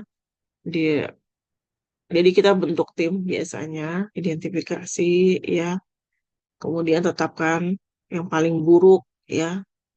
Gunakan sumber informasi yang terpercaya, gunakan jalur komunikasi yang terpercaya, gunakan kontak pribadi bila perlu, dan batasi jumlah pesan, ya. Jadi ini diatur, ya, ditetapkan oleh suatu tim yang bergerak untuk memperbaiki, ya, memperbaiki banyak masalah terkait dengan penggunaan obat yang nggak rasional, misalnya gitu. Nah, ini indikatornya untuk penggunaan obat rasional itu, ya.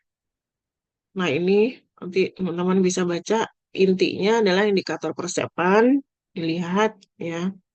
Kemudian ada jumlah item, persentase persepan dengan nama generik, ya. Misalnya persepan antibiotik, ya. Nah, itu dilaporkan biasanya, ya. Kemudian indikator pelayanan ditetapkan, misalnya waktu konsultasi, waktu penyerahan obat, ya. Biasanya ada waktu-waktunya ini, ya, yang ditetapkan, ya. Kemudian indikator fasilitas, misalnya pengetahuan pasien mengenai dosis yang benar, tersediaan obat, daftar obat esensial, ketersediaan KIDRAX, ya. Jadi ini indikator yang untuk mengatasi, ya, untuk menentukan bahwa obatnya yang diberikan udah rasional apa belum, gitu, ya. Masing-masing rumah sakit bisa beda, ya, caranya, ya. Kemudian untuk indikator tambahan, ya, kita kalau ada laporan misalnya pasien yang diterapi tanpa obat, ya, dicatat, ya. Atau dia bisa juga kan pasien itu terima resep tapi nggak ambil di kita, ya, jadi itu dicatat, ya. Resep yang dikeluarkan dokter berapa, yang diterima farmasi berapa. Nanti dilihat apakah benar tidak meresepkan dokter atau meresepkan tapi pasien nggak ambil misalnya. Itu bisa kelihatan kalau sistemnya udah online, ya. Kalau sistemnya belum online agak sulit, ya. Dikaji rata-rata obat setiap resep, rata-rata satu lembar resep berapa, ya. Kemudian antibiotiknya juga untuk injeksi, sediaan injeksi, ya. Kalau di tempat ibu untuk suntikan jarang kalau rawat jalan, ya. Paling kalau pasien misalnya eh, Opjin yang harus memang dapat suntikan, ya, tertentu. Jadi dia memang sesuai indikasi. Eh, atau dia misalnya sakit di lutut, ya, yang harus disuntik, ya. Atau jadi udah, atau dengan dokter apa yang CTS misalnya tangannya suka sakit, ya, itu disuntik juga oleh dokter syaraf, ya. Seperti itu. Jadi kalau udah terkontrol, maka eh, untuk masalah injeksi ini nggak perlu sebagai indikator yang harus dicatat. Jadi udah dinyatakan ini baik. Tapi kalau antibiotik harus terus dilaporkan, ya, generik juga, ya. Nah, ini tadi kan Ibu bilang ada pedoman pengobatan, ya. Nah, itu sesuai apa enggak itu juga dilaporkan juga, ya. Ini kepuasan pasien, kemudian persentase fasilitas kesehatan yang mempunyai akses kepada informasi yang objektif, ya. Jadi juga dilihat, ya, indikator-indikator tambahan ini bisa ditetapkan sesuai dengan masing-masing fasilitas kesehatan, ya. Begitu teman-teman. Jadi indikator-indikator untuk apakah obat sudah digunakan secara rasional di fasilitas kesehatan tersebut. Ada dua tadi indikatornya, dari indikator inti dan indikator tambahan, ya. Masing-masing vaskes bisa menentukan sendiri, nggak selalu sama. Silakan mungkin ada yang mau disampaikan atau mau ditambahkan.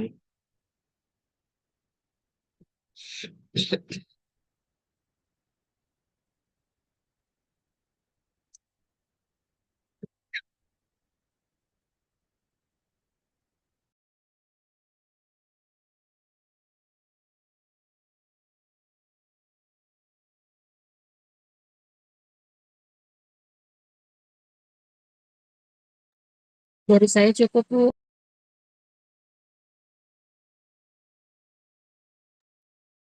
Ya, baik.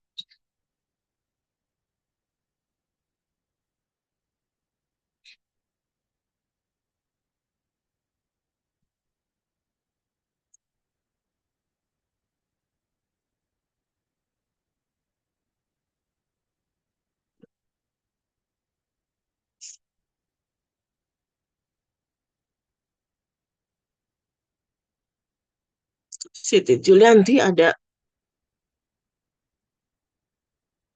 Siti Julianti ada. Sudah tidak melanjutkan kuliah, Ibu. Oke. Siapa lagi deh? Adela, Adela sama, Bu, tidak melanjutkan, Bu. Raju, ada. Hadir, Bu. Muhammad Raju, Arini, Rahmat Sari, Hadir, Ibu. Charlie, Hadir, nggak Ibu. melanjutkan juga. Oh, ada. Iya, Ibu. Musdalifah. Hadir, Ibu Musdalifah. Oke.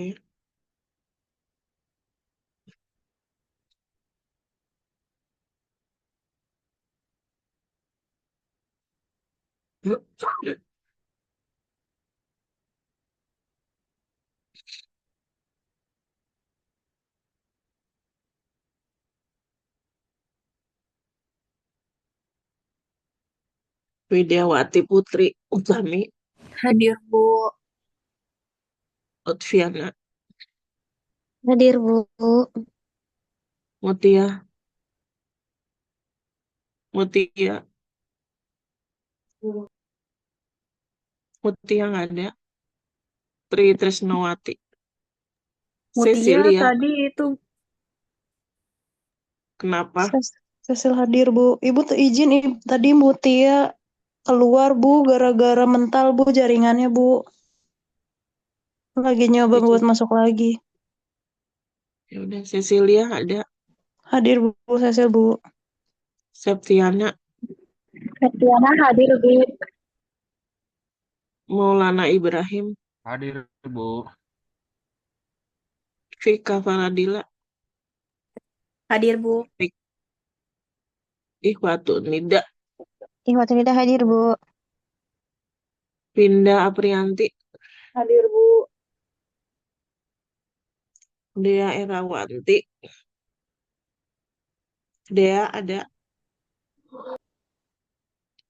Ayu Nur Talida. Ayo hadir, Bu.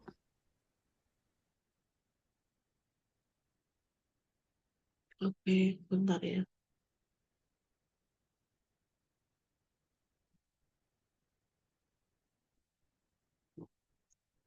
Teman-teman bisa masuk pakai HP juga kan ya?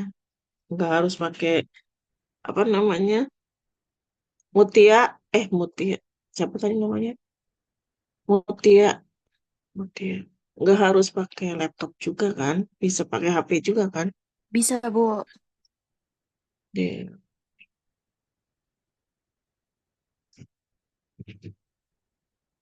Dea, kamu ada di partisipan. Dea,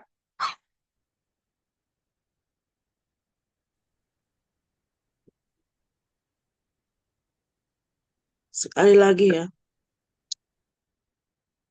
Dea Erawanti, Iya, Bu, hadir, Bu. mana kamu dari tadi?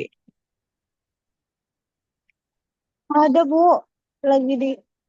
Tadi udah bilang hadir, Bu.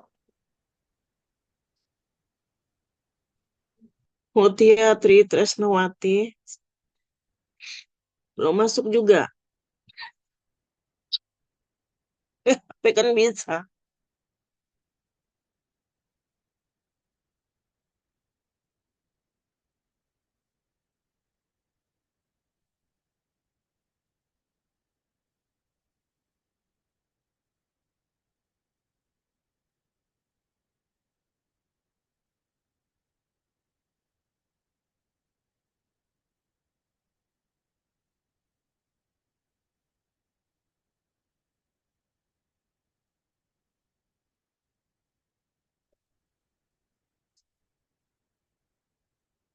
Diah Ayu,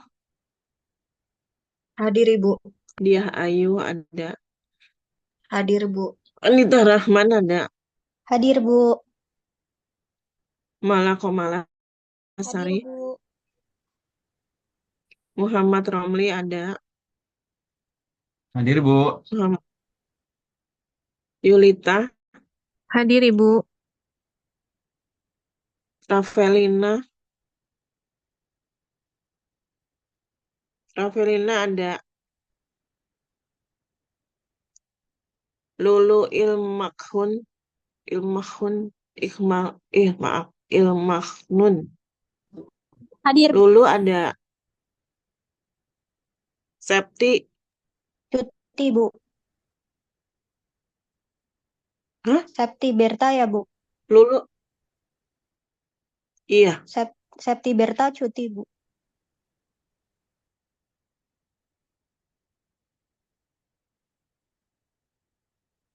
Oh, cuti. Lulu, tadi siapa nama Travelina ada. Lulu hadir. Lulu tadi ada. Hah? Gimana sih? Lulu hadir Mana? kalau yang Septi Berta cuti Bu. Lulu mana?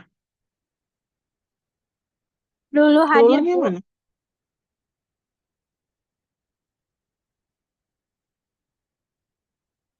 Bentar ya.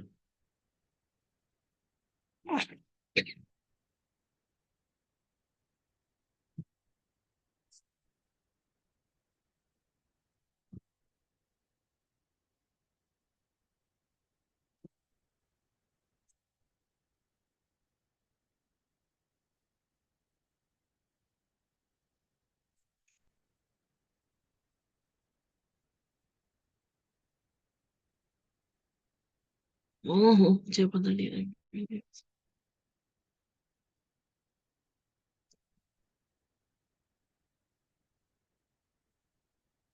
Ini kelas. Ini kelas 212B.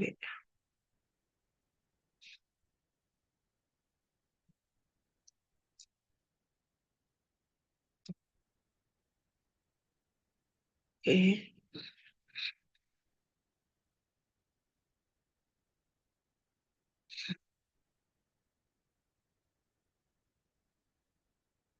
Hmm. Ayo dia ada. Hadir Ibu. Septi, Ananda ada. Bu. Ananda Sela. Hadir Bu. Farizan ada. Farizan ada. Farizan kayaknya anak kelas pagi Bu. Oke. Iskandar Hakim. Iskandar Hakim. Nia Febriana. Hadir, Bu. Azahra. Azhar hadir Bu. Mana? Azahra mana? Oh ya. Arta Junita. Arta hadir Bu. Zahira Salsabila. Azahira hadir Ibu. Mutiara Andini. Hadir Ibu. Nia Mulyani. Hadir Bu. Septia Wafa. Hadir Ibu. Indah Oktavia. Hadir Bu. Siti Azkia. Hadir Bu. Ilmi. Hadir Bu. Selinia. Selinia. Di partisipan ada Silvi. Bu.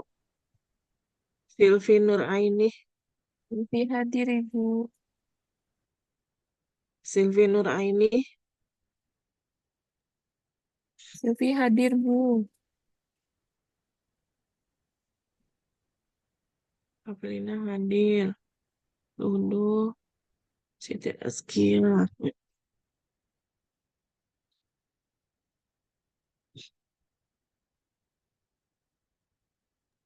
Siti Askia hadir, Bu. Rat, iya iya. Ratri Iviana, Ibu lagi baca chat. Iya, Katanya hadir, masih ada. hadir, Bu. Oke, oke. Dia ayo berubah.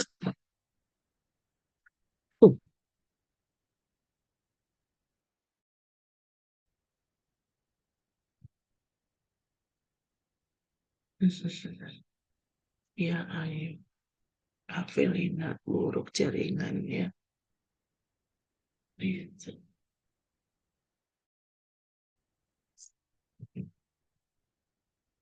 itu enggak ada.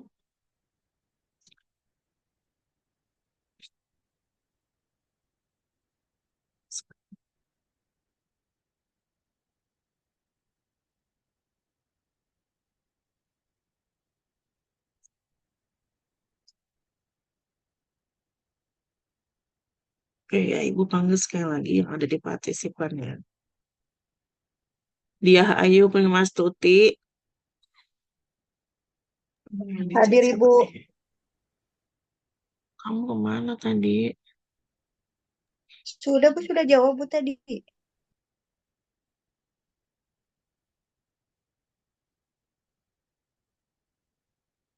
Iskandar Hakim. Di Iskandar partisipan Hakim. ya ada, Bu. Iya. Ibu panggil lagi yang ada di partisipan. Saya lihat Selinia Hadir, Ibu. udah jawab juga. Suara saya kedengeran tapi, Ibu ya? Beneran?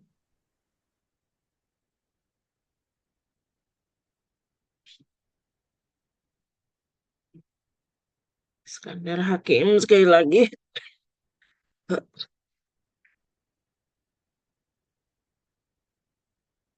Nggak ada chat ya.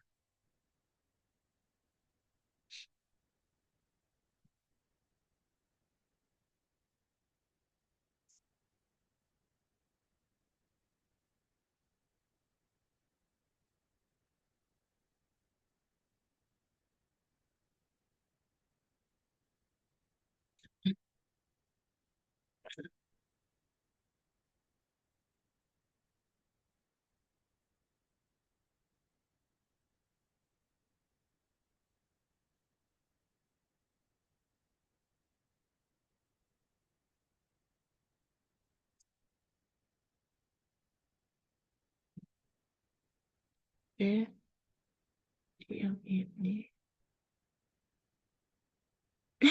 Kesini sih.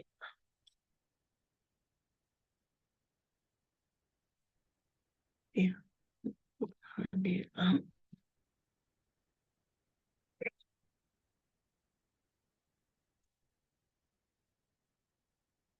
Hmm.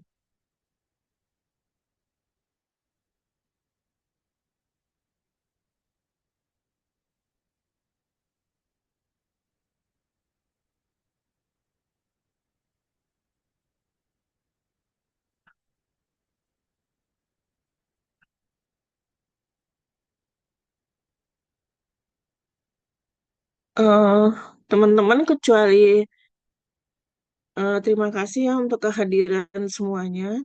Eh, mungkin malam ini Ibu akhiri, tapi untuk kelas yang 23 3A tolong tinggal sebentar ya. 23 3A. Jadi yang lain boleh meninggalkan Zoom. Terima kasih atas partisipasi semuanya. Assalamualaikum warahmatullahi wabarakatuh. Waalaikumsalam Waalaikumsalam warahmatullahi warahmatullahi wabarakatuh. wabarakatuh, Terima Ibu. kasih. Terima kasih, Bu. Yang 23 3A